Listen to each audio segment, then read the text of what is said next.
Hey everyone, I just thought I'd do a little update on my Sierra. It's been a little while since I've done a video. I have been quite busy. I've been mental busy with work, so I haven't actually had a chance to do a video for you guys. But I have been cracking away on it. As you can see, the body is now fully painted and detailed. Just take these bits off before they fall off today. Got a nice little red pinstriping going down the side here now, and around the back. All the chrome in ready for the rear lights and the headlights, and all the strip going around the front as it should. Then all be black around the windows. I'm not very good at this, as I said in a previous video, but this one's probably one of the better ones I've done. I've got a few little touch-ins to do on it, but it's definitely getting there. I think the body looks absolutely bang on color wise for what I'm going for, and the grey trim along the bottom. You can see the spoiler's not attached as yet. Bonnet's not attached as yet, but we do now have lots of little goodies in here. So we've got the battery fitted with some cables that I've now got to trim down. Engines fitted with the spark plug leads and HT leads, coil lead, and everything else. I've put a couple of extra pipes on for the coolant bottle. So the top hose goes from the radiator to the engine, but there's also another hose that comes from the expansion tank across, so I've made that out of a nice little aluminium pipe. There's also an overflow tank pipe, which is this black one, as you can see, neatly comes out the top. I don't know if you can see that on the camera or not, but it does come out the top section there. Okay, I've also put in some washer tubing from the washer bottle. I couldn't get these to look right, so they're clear bottles in reality. I've seen a lot of aftermarket ones that are chrome, so I've done some chrome on there. But if anyone knows how to make these in clear and then paint them so that they look like they've got fluid in them, please give me some tips on that, because I cannot work that out. As you can probably see, there's an additional copper brake line coming up through here. Now that comes from underneath, which I think I showed you guys I'd done before with the fuel pump and the fuel line. All right, so that's all running under there ready. 2 brake lines to the back, which then moves us onto the bulkhead, which now has the coil attached, the brake servo with the additional brake line. So the 2 rear lines come off of one line, the front lines are 2 separate lines, but I'm going to run one through here that goes over to the passenger side, and then the other one's going to loop through here down to the driver's side front. So then you've got all 4 as they should be, as per the real car. Hopefully them little details are going to make all the difference on this one. I've cut the exhaust pipe, so I've trimmed the back box off of there. Can't see it because my hands are in the way. So I've cut the back box off of there, and I've got a big Jap can to go on the back of that, just because I can. Likes a nice Jap can on pretty much anything and everything.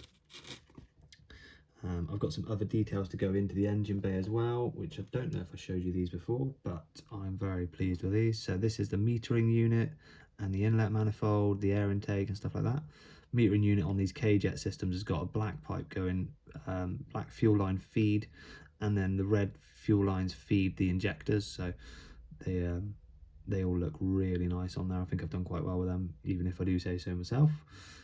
So I'm quite happy with those.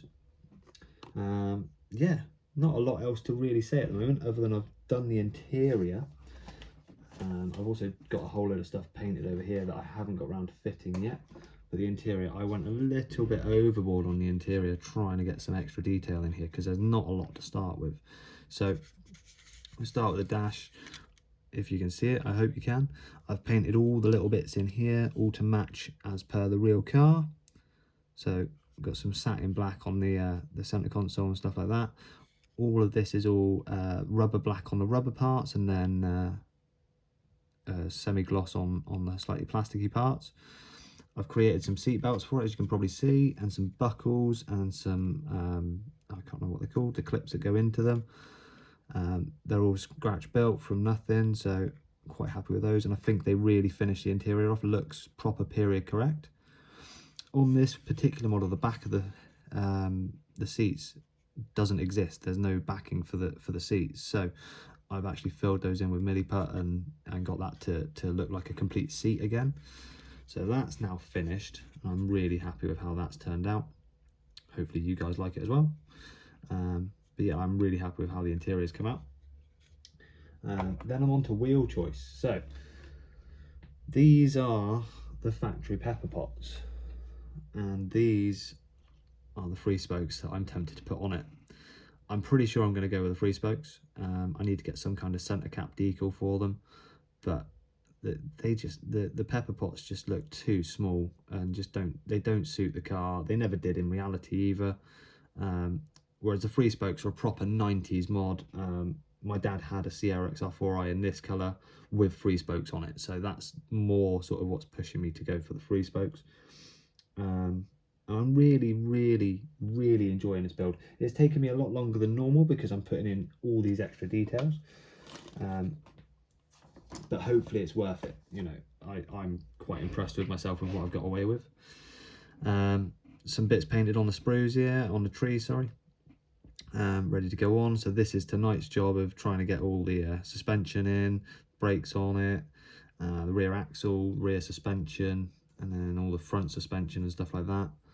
Subframe, interior mirrors, and God knows whatever else is on it, all the wiper blades and stuff. So yeah, not a lot more to put into it, but there is still quite a lot to do, if that makes sense.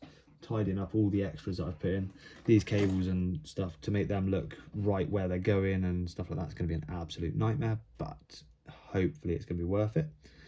And hopefully you guys are still enjoying my little videos. I know that they're very few and far between at the moment, but they will be becoming more frequent as and when I get a chance to do so. And I'm going to do some more box openings and stuff like that.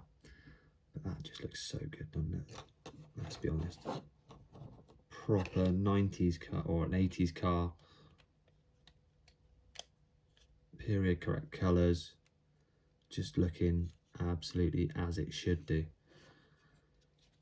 And this spoiler is absolutely fucking... This is the one, is this spoiler.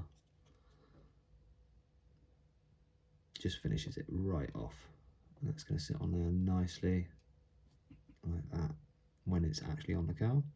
Got to sort the windows and all the lenses out for the glass, but other than that, I think we're actually pretty close, throwing everything away again. So that's the end of that one.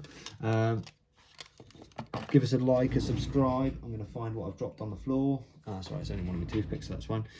But yeah, give us a nice little thumbs up and share me around, show me to your friends, and hopefully I can get this little YouTube channel up and running properly, and you guys can enjoy more videos. The more likes and shares I get, the more I'm going to do. So hopefully you guys are still enjoying the videos. Have a good one, and I'll see you soon. Thank you. Bye-bye.